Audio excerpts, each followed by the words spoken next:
प्रणाम। मैं रजनी दुर्गेश आज अपनी एक स्वरचित लघु कथा सुनाने जा रही हूँ जिसका शीर्षक है इमोशनल फूल। अगर आप लोगों को पसंद आए तो लाइक और सब्सक्राइब अवश्य कीजिएगा। चलिए सुनिए इमोशनल फूल।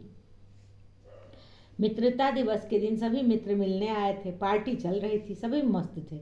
उपहार का आदान प्रदान चल रहा था। निशा मायूस लग रही थी। उसकी बाल्यकाल की सखी सोना इस बात को जान गई कि कोई न कोई बात है अवश्य। उपयुक्त समय नहीं मिल रहा था सोना को। सभी सखियों को भोजन करने में व्यस्त देख सोना निशा को एकांत में ले जाकर कारण जानना चाहिए। क्या बात है? कौन सी परेशानी में तुम घिरी हो? जीजा जी ने कुछ कहा है क्या? निशा ने कहा, नहीं, तेरे जीजा जी ने कुछ नहीं कहा। वे तो बहुत स्नेह करते हैं। वे सदा मुझे प्रसन्न रखना चाहते हैं। फिर उदासी का क्या कारण है सखी, बताओ तो।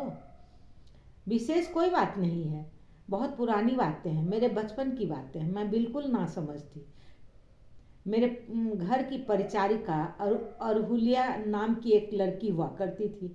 मैं उससे कहा करती थी कि जब मेरी शादी होगी या नौकरी मिलेगी तब तुम्हें लाल साड़ी दूंगी।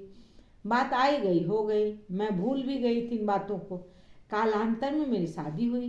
कुछ वर्षों के बाद मैं लेक्चरर भी हो गई थी। मेरी बहन की शादी थी। अरहुलिया आई थी शादी में। मुझे देख वह प्रसन्न भी हुई। मैं अपेक्षाकृत उतनी प्रसन्नता नहीं व्यक्त कर पाई।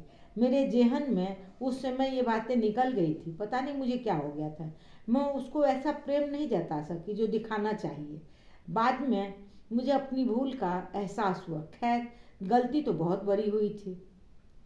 कुछ साल बाद मुझे वह मिली गांव में। मैं बहुत स्नेह से मिली। बहुत सुंदर लाल साड़ी दी उसे। कुछ दिन पहले ज्ञात हुआ कि वह नहीं रही। अल्पायु में ही भगवान के पास चली गई।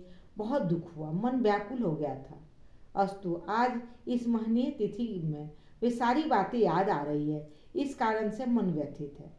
अपनी उस भूल को स्वयं को क्षमा नहीं कर पा रही। स्वयं से प्रश्न पूछती हूँ, क्या वह हमारे स्थिति के अनुकूल होती तो हम भूल सकते हैं? अमीरी गरीबी के भेदभाव के कारण संभवतः उसकी उपेक्षा कर दी थी। अपनी सबसे प्रथम और ममतामयी सखी को उपेक्षित कर दी थी। इस कारण से मन विकल है। सोना ने कहा, जिस पर वश नहीं हो, अनजाने में गलती हुई हो, उसे भूल नहीं कहते। समय परिस्थिति के कारण कभी कभी ऐसा हो जाता है।